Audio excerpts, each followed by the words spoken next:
Hello दोस्तों, स्वागत आप सभी का everything is stock market channel पर।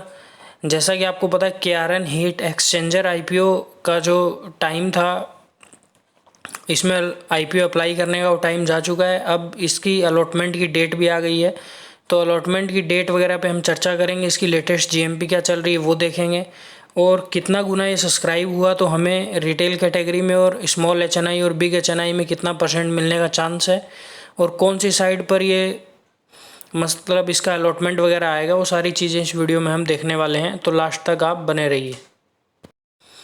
तो दोस्तों, जैसे कि आपको पता है ये सब चीज़ें, तो कि company Rajasthan company based company है, नीमराणा एक स्थान है वहाँ की, और 2017 में कंपनी इनकॉर्पोरेट हुई थी। लगभग 7 साल पुरानी कंपनी है, और ये लीडिंग मैन्युफैक्चरिंग है fin and tube type heat में, ट्यूब टाइप हीट एक्सचेंजर में ये लीडिंग कंपनी है। और कॉपर एल्युमिनियम की फिन्स और कॉपर की tubes, heat exchanger, water coil, condenser coil, ये सब मैन्युफैक्चरिंग करती है, वो भी अलग अलग साइज़ में, जिनका उपयोग घरेलू यानी कि घरेलू एसी फ्रिज से लेकर के और कॉमर्शियल और इंडस्ट्रियल मतलब छोटे उद्योग धंधों से लेकर के और बड़ी बड़ी इंडस्ट्रीज़ में हीटिंग और वेंटिलेशन और एयर कंडीशनिंग के लिए इनका काम यूज़ में लिया जाता है। और रेफ्रिजरेशन के लिए मतलब ठंडा गर्म करने, वेंटिलेशन करने के लिए इनके जो प्रोडक्ट हैं वो यूज़ में लिए जाते हैं।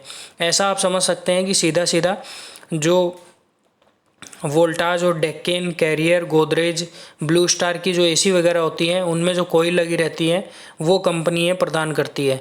तो इनका क्लाइंट बेस भी अच्छा है, टाटा वोल्टास से लेकर अच्छी अच्छी कंपनियां इनकी क्लाइंट हैं। और इनका जो मार्केट जो शेयर है वो 80% इंडिया से, और 20% का जो रेवेन्यू इनका जनरेट होता है वो बाहर से जनरेट होता है। जैसे आप यहाँ पर देखें कि लिखा हुआ है USA, Italy, Saudi Arabia, Norway और जर्मनी, यूके वगैरह से इनका जो है रेवेन्यू जनरेट होता है।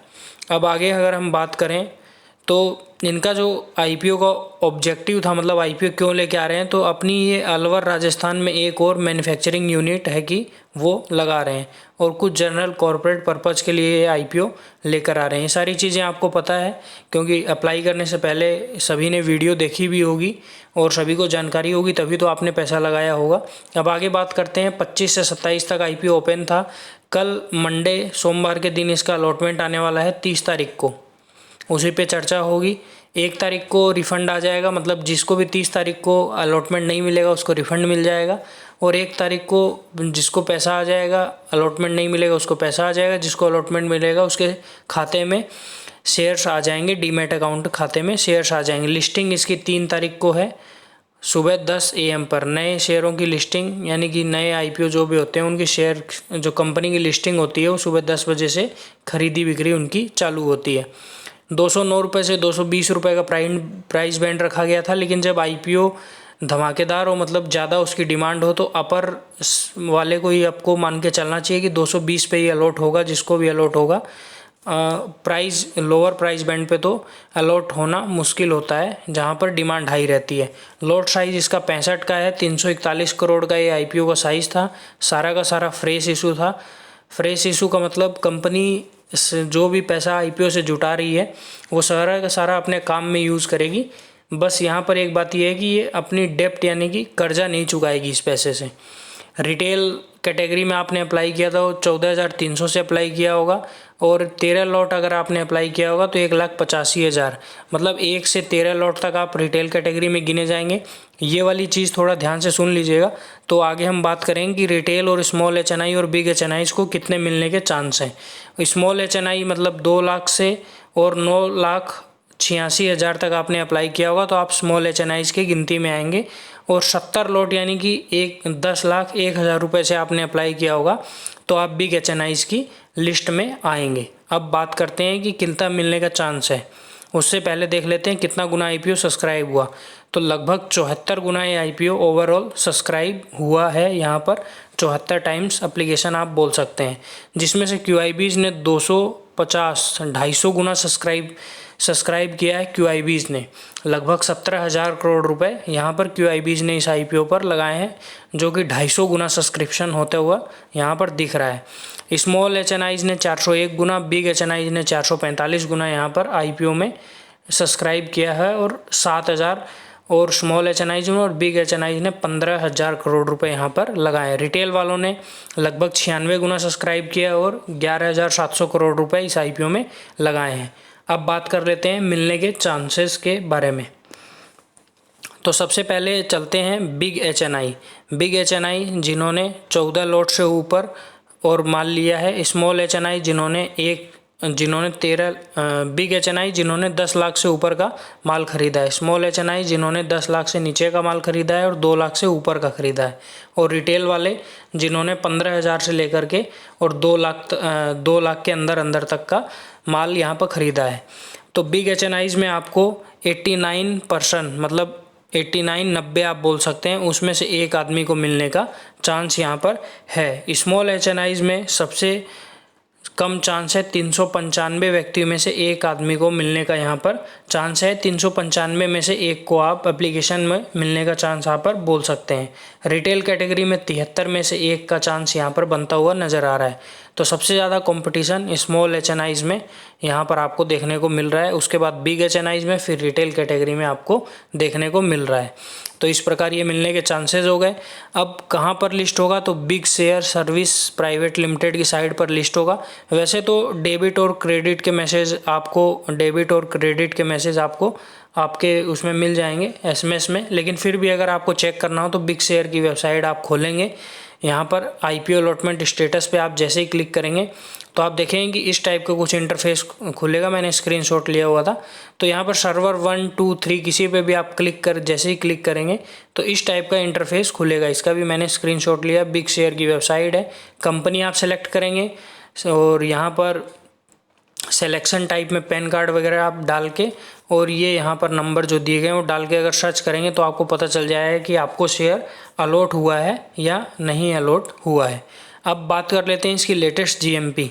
तो 24 तारीख को इसकी जीएमपी चल रही थी 240 रुपये पर शेयर, मतलब 108% की जीएमपी थी। लगभग एक लॉट पर 16,000 रुपये का आप यहाँ पर फ़ायदा बोल सकते हैं। 25 तारीख को इसको जीएमपी और बढ़कर हो गई 114% की 251 रुपये पर शेयर। उसके बाद 26 तारीख को इसकी जीएमपी और उछाला गया 274 रुपये पर शेयर, यानी कि 125% की जीएमपी इसकी चली गई।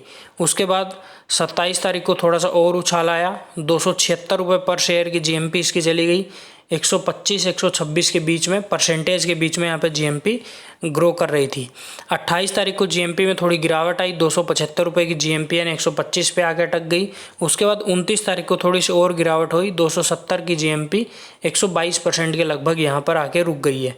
तो आज की डेट में अगर देखें तो 270 रुपये पर शेयर की जीएमपी चल रही है, यानी कि एक लॉट पर 122% का फ़ायदा हमें बता रहा है। एक सेकंड। तो 122% की जीएमपी आज की डेट में चल रही है, यानी कि एक लॉट पर लगभग 18,000 का प्रॉफिट आज की डेट में हमको बता रहा है। तो यहाँ पर मान के चलते हैं कि 15,000 रुपये से लेकर और 18,000 रुपये तक की इसमें लिस्टिंग गेन मिलने की संभावना यहाँ पर है। हम कम ही मान के चलते हैं, क्योंकि मार्केट में अगर और गिरावट वगैरह उतार चढ़ाव होता है तो जीएमपी और डाउन भी आ सकती है। अब लिस्टिंग वाले दिन क्या किया जाए, तो जिन्होंने शॉर्ट टर्म के लिए लिया है यानी कि लिस्टिंग गेन के लिए लिया है वहाँ पर तो पैसा डबल हो रहा है, तो बेच के आराम से निकल सकते हैं। जिनका थोड़ा लंबा व्यू है वो देख सकते हैं, क्योंकि कंपनी के जो प्रमोटर है वो एक्सपीरियंस वाले प्रमोटर हैं। और कुछ अच्छी बात कर लेते हैं, कुछ ख़राब बात भी कर लेते हैं जो मेरे पॉइंट ऑफ व्यू से है। बाकी आप अपना तो जो डिसीजन बनाएं वो अपने रिस्क पे बनाएं।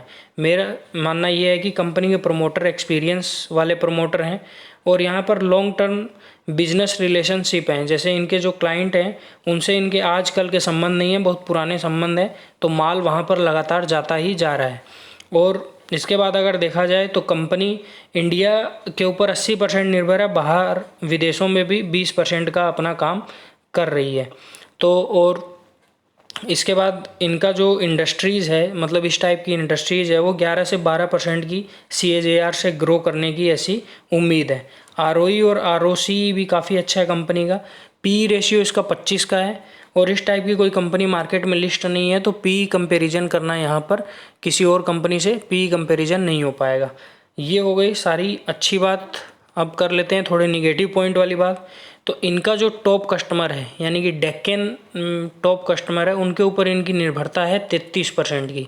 मतलब एक कस्टमर के ऊपर आप बिजनेस का 1/3 अगर आप 100 रुपये कमा रहे हैं, तो एक कंपनी से ही अगर आप 33 रुपये कमा रहे हैं तो वो कंपनी छोड़ के चली जाती है तो आप 66 पे आ जाते हैं डायरेक्ट। मतलब 33% की गिरावट आपके पोर्टफोलियो में हो जाएगी।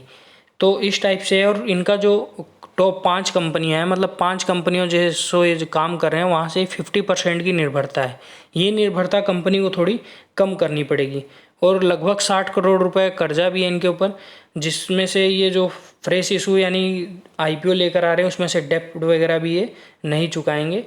तो इस टाइप के इनके अच्छे और बुरे चीज़ें हैं। तो आप अपना रिस्क और अपना एनालिसिस लगा कर देख सकते हैं क्या करना है इसमें आगे।